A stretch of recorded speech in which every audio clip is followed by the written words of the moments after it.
बुद्ध अपने शिष्य आनंद और स्वास्थ्य के साथ एक गांव से गुजर रहे थे। अचानक एक आदमी आया और उसने बुद्ध से पूछा कि बुद्ध, क्या ईश्वर हैं?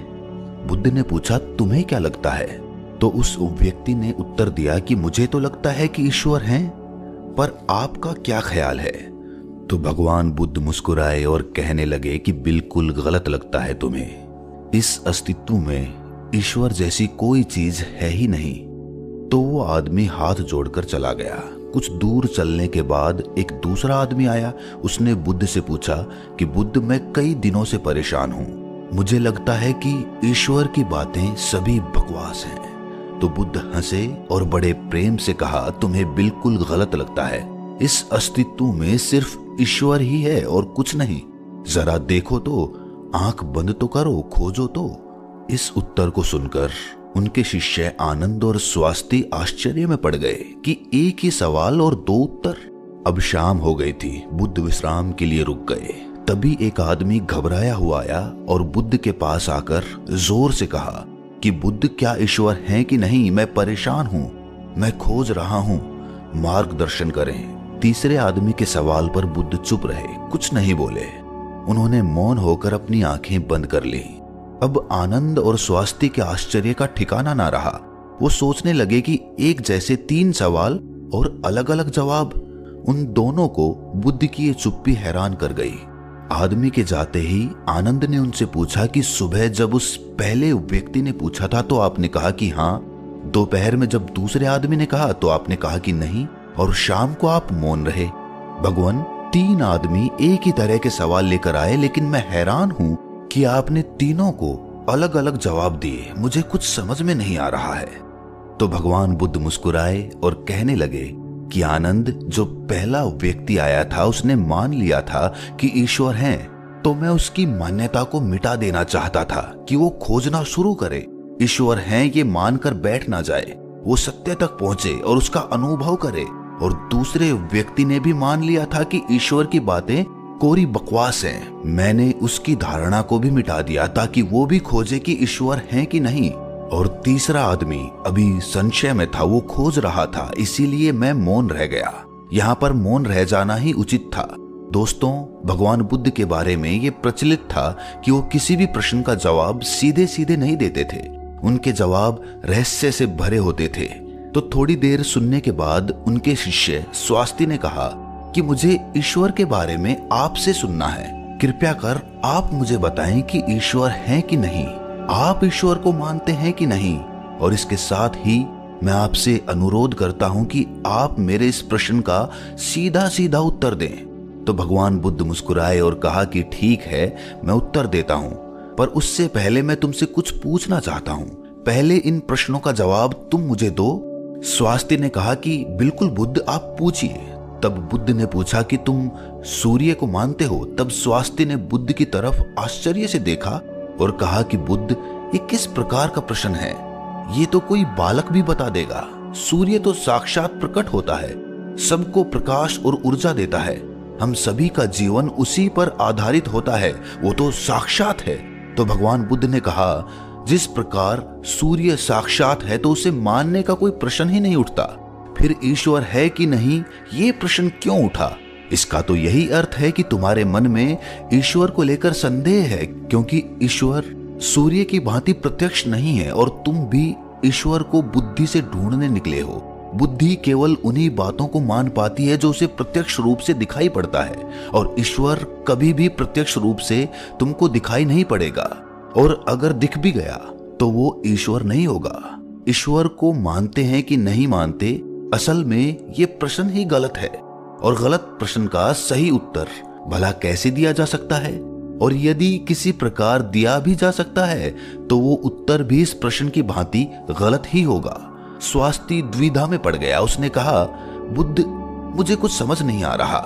तब भगवान बुद्ध ने कहा कि ईश्वर को माना नहीं जा सकता, बल्कि ईश्वर को जाना जा सकता है। अगर तुम्हारा प्रश्न ये होता कि मैं ईश्वर को जानना चाहता हूं, तब मैं तुम्हारी मदद कर सकता था।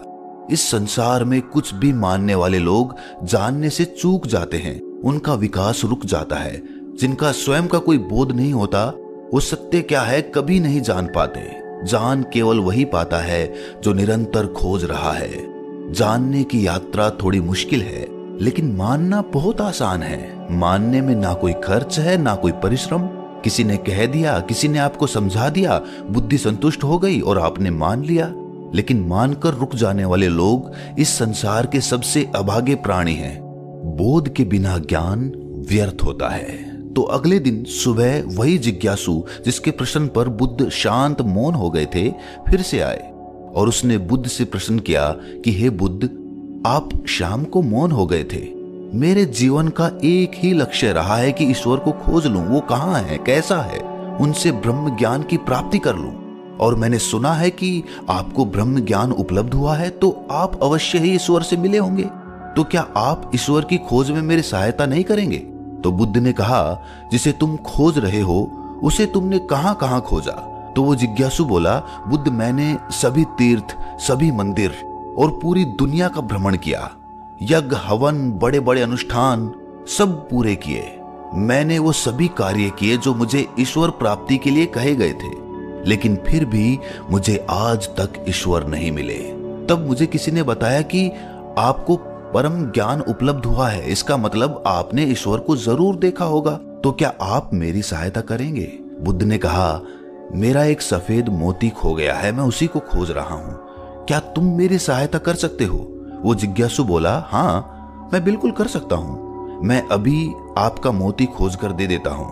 वो मोती ढूंढने लगा। धीरे धीरे समय बीतता जा रहा था। काफी समय ढूंढने के बाद भी मोती नहीं मिला। तो वो बुद्ध के पास गया और बोला, मैंने बहुत ढूंढा लेकिन वो मोती मुझे नहीं मिला। ये सुनकर बुद्ध ने कहा कि वो मोती अगर तुम मुझे ढूंढकर दे दोगे तभी मैं तुम्हारी कोई सहायता करूंगा।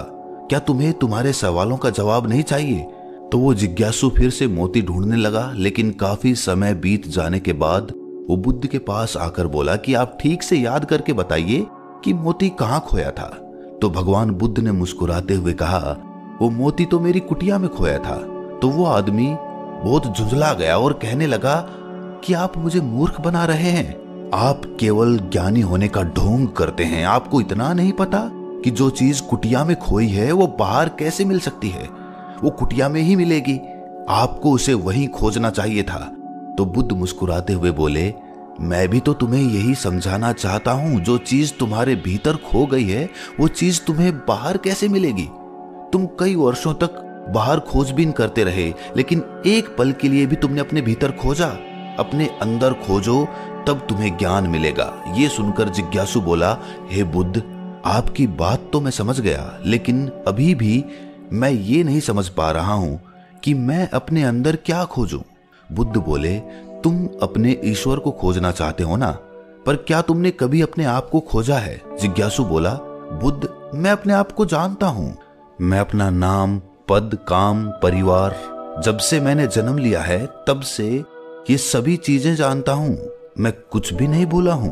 तो फिर मुझे और क्या जानने की जरूरत है? मैं क्या जानूं? तब बुद्ध ने कहा, अभी बताओ, इस समय तुम्हारे सबसे नजदीक कौन है? जिज्ञासु बोला, इस समय तो आप ही मेरे नजदीक हैं। बुद्ध ने कहा, उससे भी ज्यादा नजदीक कौन है? उसने कहा, आपसे ज्यादा नजदीक तो हवा है। बुद्ध ने कहा, हवा से ज्यादा नजदीक क्या है? जिज्ञासु सोचकर बोला, हवा से ज्यादा नजदीक तो मेरे वस्त्र हैं। तब बुद्ध ने कहा, और इन वस्त्रों से ज्यादा नजदीक क्या है? तब जिज्ञासु बोला, इससे ज्यादा नजदीक तो कुछ भी नहीं है। तब बुद्ध ने कहा, अपनी आंखें बंद करो, बिल्कुल शांत होकर अपने भीतर खोजो, तुम्हारे भीतर क्या है। विचारों को हटा दो और ध्यान दो, तुम्हारे नजदीक क्या है। थोड़े समय बाद बुद्ध उससे पूछते हैं, तुम्हारे सबसे नजदीक क्या है? जिज्ञासु बोला, पहले ऐसे लगा मेरी सांसें मेरे सबसे ज्यादा नजदीक हैं, लेकिन धीरे धीरे मेरी सांसें मुझसे दूर होती चली गईं। फिर मुझे लगा कि मेरी दिल की धड़कन मेरे सबसे ज्यादा नजदीक हैं, और वो भी धीरे धीरे मुझसे दूर हो गई। मैं खुद से ही दूर हो गया। मुझे अलग अनुभव हुआ, मैं कहीं नहीं हूं फिर भी हूं। बुद्ध, मैं इस चीज को अभी भी नहीं समझ पा रहा हूं, ये क्या है? बुद्ध मुस्कुराए और कहने लगे कि अब तुम सही खोज कर रहे हो। शीघ्र ही तुम्हें तुम्हारा मोती मिल जाएगा। वो जो तुम्हें समझ नहीं आ रही थी वो समझ आ जाएगी। ये सुनकर जिज्ञासु ने बुद्ध से अपनी अभद्रता के लिए माफी मांगी और उनका आभार व्यक्त किया कि आपने मुझे ज्ञान का रास्ता दिखाया। तो ईश्वर को मानो नहीं, जानो। जब तुम ईश्वर को जान जाओगे, उसका स्वाद चख लोगे, तब तुम भी उस बात को किसी को बता नहीं पाओगे, उस ईश्वर की सीधी व्याख्या नहीं कर पाओगे, लेकिन दूसरों को ईश्वर का स्वाद चखाने में मदद कर सकोगे। बुद्ध तत्व संबंधित प्रश्न जैसे ईश्वर व आत्मा, इनसे संबंधित प्रश्नों से बचा करते थे, उनका उत्तर नहीं देते थे। और अगर कहीं विवशता पड़ी, उसका उत्तर देना पड़ा, तो वो उदाहरण के माध्यम से समझाने का प्रयास करते थे। जिन्होंने भी ईश्वर का वर्णन किया, उनके अनुयायियों ने अलग अलग समुदाय बना लिए और अपने ईश्वर को सही और दूसरे के ईश्वर को गलत मानने लगे। बुद्ध इस बात को जानते थे, इसलिए कई बार उन्होंने ईश्वर को नकारा था। उन्होंने ईश्वर को इनकार इसीलिए किया ताकि आपकी प्यास और गहरी हो सके और आप स्वयं उसे जाने। उन्होंने सदैव कहा है कि मेरे या किसी के कहने को मानो नहीं, स्वयं अनुभव करो। दूसरों के कहने या सुनने से धारणा उत्पन्न होती है और धारणा खोज में सबसे बड़ी बाधा होती है। बचपन से ही सभी को सिखाया जाता है कि यही हमारे इष्ट हैं, यही हमारे भगवान हैं, और इसीलिए वो बच्चा जो कि खोजी हो सकता था, जो जिज्ञासु हो सकता था, उसकी जिज्ञासा वहीं पर समाप्त हो जाती है और वो बच्चा जीवन पर्यंत उन कर्म कांडों में लगा रहता है जो कि दूसरों ने उसे बताए थे। वो खुद का मार्ग कभी तलाश ही नहीं पाता। और यही धारणा पीढ़ी दर पीढ़ी हर धर्म में चली आ रही है और इसीलिए ईश्वर को तलाशने वाले लोग बहुत कम बचे हैं। बुद्ध हमेशा कहते थे कि मानना तो बहुत आसान है, किसी ने कहा और आपने मान लिया, इससे आपकी खोज हमेशा के लिए समाप्त हो गई। अगर आपको सच में खोजना है तो उसके लिए आपके मन में संशय होना चाहिए। संशय होगा तभी सवाल उठेंगे और सवाल उठेंगे तभी आप किसी को जान पाओगे। वो तो सारी धारणाओं से परे है, क्योंकि धारणा बुद्धि का ही अस्तित्व होता है और बुद्धि से उसे कभी जाना ही नहीं जा सकता। अगर उसे जानना है तो बुद्धि के पार जाना होगा और बुद्धि के पार जाने के लिए आपको अपनी धारणा यहीं पर मिटा देनी होगी। हम अपनी पहचान अपने धर्म, अपने नाम, अपने कुल या अपने परिवार से करते हैं, लेकिन ये सारी पहचान ऊपरी होती है, बाहरी होती है, दुनिया के लिए होती है। लेकिन भीतर से जब हम खुद को झांकते हैं, खुद को पहचानने का प्रयास करते हैं, तो हम ये पाते हैं कि हम खुद से ही अनजान हैं, हम खुद को पहचानते ही नहीं हैं। मैं कौन हूं? यही सवाल अपने आप से बार बार पूछने पर आप अपने भीतर उतरते हैं।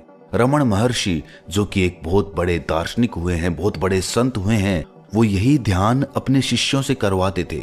अपने आप से सवाल करो, अपने मन में ये सवाल उठाओ कि मैं कौन हूं, मैं कौन हूं। और बार बार जब हम ये सवाल अपने आप से पूछते हैं तो हम अपने भीतर उतरते चले जाते हैं, जहां पर हमें अपने वास्तविक स्वरूप के दर्शन होते हैं और वहीं पर हमें परमात्मा या फिर भगवान के दर्शन प्राप्त होते हैं। ईश्वर वहीं पर बसता है। तो दोस्तों, कैसी लगी ये व्याख्या आपको? कमेंट सेक्शन में जरूर बताना। कोई प्रश्न हो तो भी कमेंट्स में जरूर पूछना। तो मिलते हैं अगली वीडियो में। अगर चैनल पर पहली बार हैं तो चैनल को सब्सक्राइब करें, नोटिफिकेशन बेल को प्रेस करें और अपना ख्याल रखें।